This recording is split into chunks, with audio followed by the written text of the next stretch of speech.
de cette structure-là, sans l'œuf, mais avec le blanc comme ça. D'accord? C'est eux qui sont les kystes. Donc c'est les rebelles, ceux qui malgré tout ont accepté la domination du grain, mais qui quand même de temps en temps ont voulu rappeler que, attention, tu nous as gagné, mais ça n'a pas été facile, nous étions là. Tu comprends? En principe, au bout de 3 mois, la nature doit les éliminer.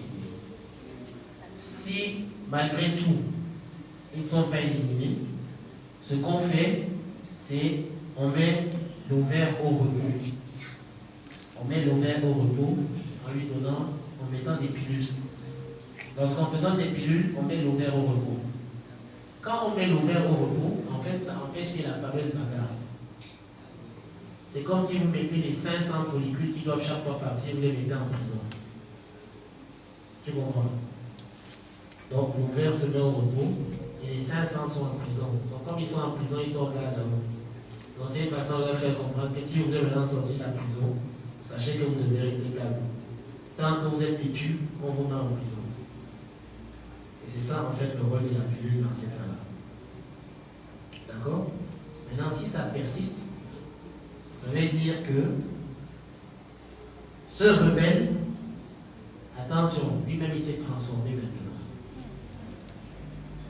Ok? Il s'est transformé, il a un potentiel, il peut avoir un potentiel cancéreux. D'accord? Et c'est dans ces cas-là donc on va vous proposer une intervention. Mais classiquement, la plupart du temps, c'est des kystes de fonction, c'est-à-dire que au niveau de l'ovaire, c'est la lutte que tu as eue avec les 500 follicules de départ, ok, qui a donc engendré les rebelles qui t'ont donné des kystes.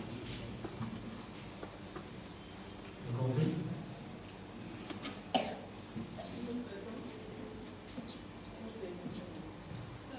Bonsoir docteur. Moi j'ai 3 questions. J'aimerais demander à maman si je peux les poser en même temps. Oui, vas-y. 3 questions. Oui. Bon, moi j'ai entendu dire que quand une femme ne se déparasite pas, ça peut arriver que ses trompes soient bouchées à cause de ça. J'aimerais savoir si c'est vrai. Que ses trompes soient bouchées à cause du fait qu'elle ne se déparasite pas. Quel parasite? Quel type de parasite?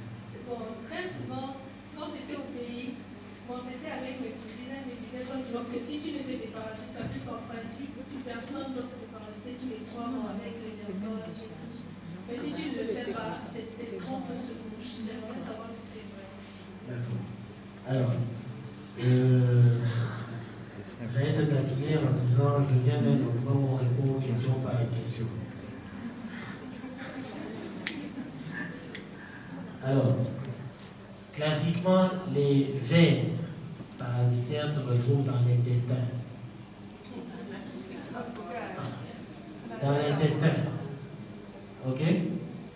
Donc, vraiment, jusqu'à preuve du contraire, je ne vois pas quel est pas le rapport, c'est-à-dire il faudrait qu'il y ait un pont entre ton intestin et la trompe, un pont communicant pour que le parasite puisse se retrouver au niveau des trompes. Ok? Mais maintenant, je vais arriver, ça n'a rien à voir avec ce parasite dont c'est déparasité. Le problème le plus souvent, c'est une question de toilette. Vous avez des femmes qui vont aux toilettes et qui décident d'essuyer les fesses ou de nettoyer les fesses. Et même quand vous faites votre toilette intime, vous prenez l'eau et vous allez de derrière vers l'avant. Si effectivement tu es parasité, tu vas prendre les œufs de parasites derrière, tu ramènes devant. Et puis après, on va retrouver un parasite dans le vagin alors qu'il ne devait pas se retrouver. Tu comprends? Ça, c'est ça qui pose.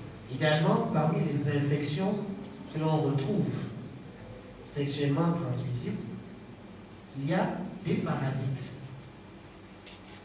Il y a des parasites qui font partie de l'infection sexuellement transmissible et qui sont spécifiques. Son développement, c'est spécifique, par exemple, dans le vagin. Quand je prends le cas, par exemple, on a un parasite qu'on appelle le trichomonas. Il s'appelle Trichomonas vaginalis. Ok? Le trichomonas vaginalis, le vaginal, donc vient du vagin, il se développera que dans le vagin. D'accord? Et lui, effectivement, s'il se développe, à l'époque, il était très fréquent. Quand il se développe, il quitte le vagin, il va dans l'utérus, après il va chercher les trompes, après ça peut poser un autre problème. Tu comprends? Mais si c'est des vers comme Ascaris, des vers qu'on voit tous les jours, là, il n'y a pas de problème. C'est-à-dire que sauf si, effectivement, tu prends toi-même le derrière et tu ramènes en avant. D'accord? C'est pour ça, en fait, que la notion de toilette est importante. Quand on revient toujours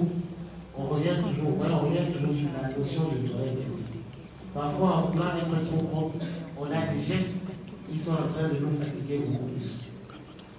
D'accord?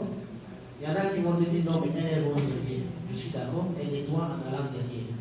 Mais elle nettoie dans un endroit où, dès que l'eau splatch, avec l'eau tombe, ça remonte et juste à côté le vagin.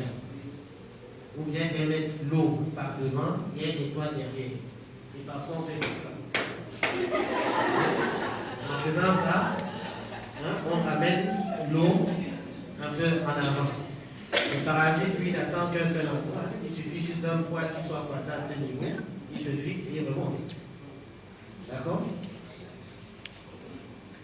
Ma deuxième question est la suivante. Moi, par exemple, quand j'ai mes règles, je n'ai pas de règles douloureuses, mais j'ai des jambes et puis la plante des pieds qui me font mal. Comment y remédier? Tu as des jambes. Les jambes là qui me font. Je sens comment à l'intérieur ça me fait mal. Comme si ça se coupe, comme si tu avais des points. Oui, voilà. Et puis la plante des pieds qui me font mal. Comment y remédier? Comment y remédier? Là, j'ai donné la solution tout à l'heure. Tu m'as dit.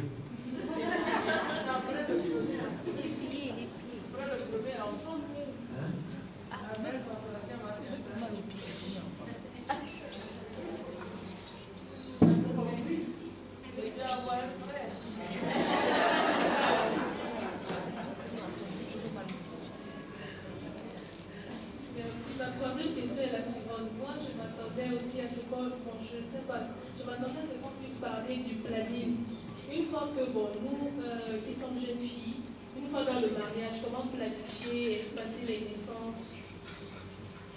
Alors, s'il faut parler du planning, je pense qu'en 10 minutes, on peut pas parler du planning. Okay.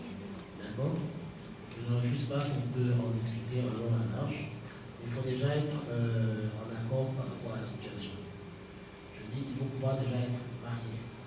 Ça, c'est d'abord la première condition. Pour pouvoir parler au planning, je pense que l'auditoire, ce serait un auditoire de femmes mariées. Je pense que c'est ça. Donc, c'est pour ça que je n'ai même pas fait allusion à ça. En vous rappelant que même si la pilule fait partie des méthodes de planning, la première utilisation de la pilule n'a pas été la planification. Ça a été la régularisation du cycle. D'accord? C'est une omission volontaire, je l'avoue, mais on verra si peut-être quand il y aura la réunion des mamans, si tu es intéressé et qu'un jour elles